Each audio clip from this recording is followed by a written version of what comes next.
হাসনাত আব্দুল্লাহ, সার্জিস আলমরা রাজনীতি করবেন, পুরো দেশকে উল্টে পাল্টে দিবেন, কিন্তু বাস্তবতা বুঝবেন না। রোগের সঠিক ডায়াগনোসিস করবেন না, রোগ সম্পর্কে উদাসীন থাকবেন, আবার রোগ থেকে মুক্তি পেতে চাইবেন, তা তো আর হতে পারে না। তারা রাজনীতি করবে কিন্তু ফ্যান্টাসিতে ভুগবেন।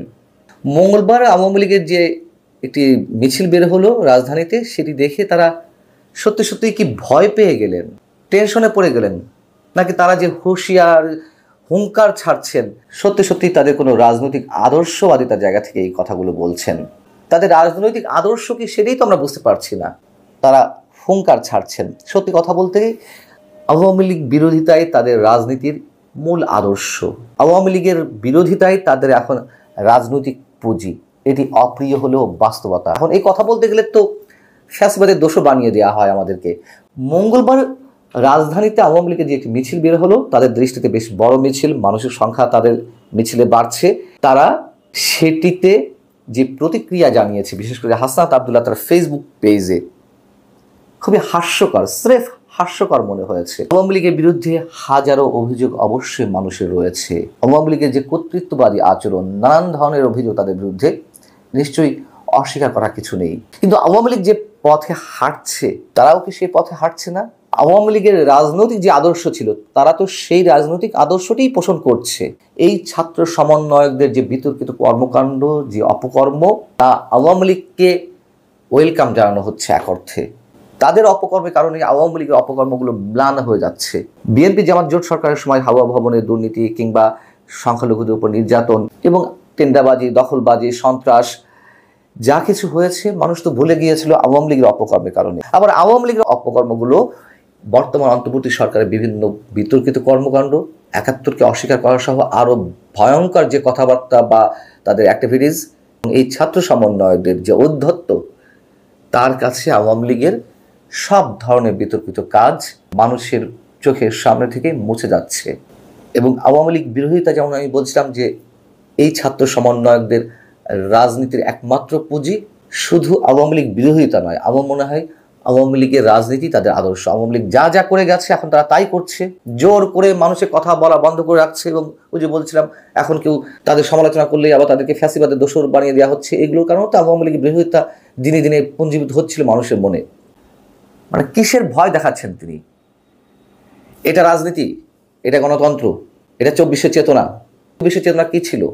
বরং ২৪শে চেতনায় যে মানুষগুলো রক্ত দিয়েছে, তাদের রক্তের সাথে বেইমানি করা হচ্ছে। এই ছাত্র সমন্বয়ক বা সরকার বেইমানি করছেন। ২৪শে চেতনা কি ছিল?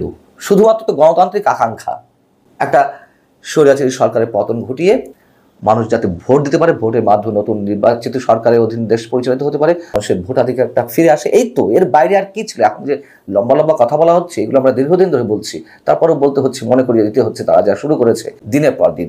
বরং এই ছাত্র সমন্বয়কদের উপরে, এই যে ছাত্র নেতাদের উপরে মানুষ অতিষ্ঠ, মানুষ বিরক্ত। গত ৮ মাসে যা কিছু হয়েছে, মব ক্রিয়েট করা থেকে শুরু করে চাঁদাবাজির যে অভিযোগ, মানুষের চাকরি খাওয়া, মানুষের চাকরি থেকে বের করে দেওয়া, সাংবাদিকদের হুমকি দেওয়া, এমন কিছু নেই যা ঘটেনি। তাহলে মানুষ কেন আওয়ামী লীগ থেকে আলাদা করবে এদের রাজনীতিকে? বরঞ্চ কেউ কেউ তো বলেন যে শেখ হাসিনার স্বৈরাচার হয়ে উঠতে সময় লেগেছিল 15.5 বছর, আর গত ৮ মাসে যা হয়েছে, 8.5 মাসে, তার চেয়ে অনেক ক্ষেত্রে অনেক বেশি হয়েছে। কেন মানুষ এই কথাগুলো বলবে? কি বলবেন? এগুলো আওয়ামী লীগ যারা ভক্ত সমর্থক তারা বলছে না। হাসনাত আব্দুল্লাহ আপনার ফেসবুক পেজে দেখুন কমেন্টগুলো কি পড়েছে, যে তারা কি হয়ে গেছে, কি মনে করেন নিজেদেরকে। গণমাধ্যমের পক্ষ থেকে হাসনাত আব্দুল্লাহকে জিজ্ঞাসা করা হয়েছিল যে কারা আপোষের রাজনীতি করছে। তিনি সরাসরি কিছু বলেননি। তিনি কি বলেছেন? অনেকেই আপোষের রাজনীতি করছেন, পরিস্থিতি অনুযায়ী প্রয়োজনে আমি তাদের নাম প্রকাশ করব। জুলাই গণ অভ্যুত্থানে মানুষের রক্তের সঙ্গে কোনো বেইমানি মেনে নেওয়া হবে না।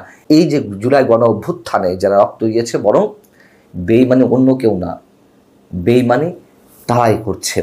তাদের রক্তের উপর দাঁড়িয়ে ক্ষমতায় যাওয়ার যে একটা সুপ্ত বাসনা নয়, এটি এখন তো ওপেন।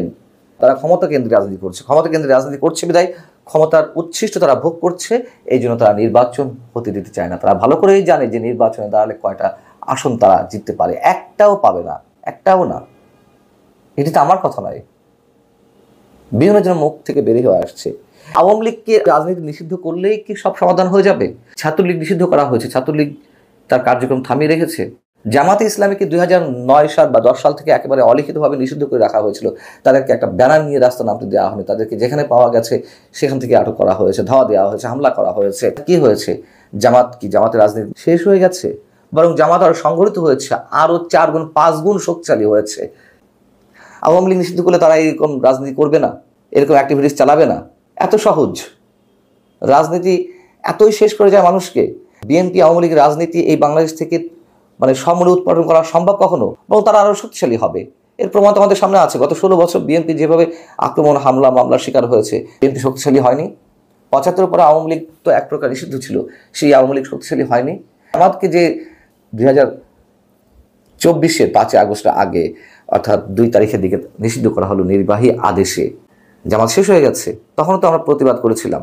এসব বলে কোনো লাভ নেই। এবং এইভাবে যারা হুঙ্কার হুঁশিয়ারি দিয়ে মানে বলে না যে ফাঁপা কলস বাজে বেশি, তেমনটা দেখা যাচ্ছে। এগুলো বেশি দিন টেকে না। এবং আপনাদের রাজনীতি কতদিন থাকবে সেটা নিয়েও মানুষ এর মধ্যে ফোরকাস্ট করা শুরু করে দিয়েছে।